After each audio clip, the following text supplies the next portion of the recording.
Hey there, welcome to How to Login. I hope you all are doing well. Today you will learn how to delete your YouTube history. Before I start this video, be sure to subscribe to this channel and do not forget to click on bell icon. Deleting your YouTube history can also help improve your YouTube experience. For example, without a watch history, YouTube will not know what videos you like to watch, which means you'll start seeing more diverse and interesting content in your recommendations. So, in order to delete your YouTube history, you first need to go to your web browser and type youtube.com in the search bar and hit enter.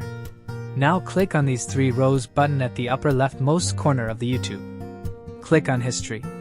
As you can see, this is your YouTube history. Now click on Clear All Watch History. Again, click on Clear Watch History.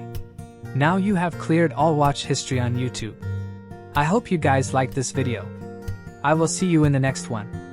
Thank you guys for watching this video, and make sure to subscribe this channel and don't forget to hit the bell icon.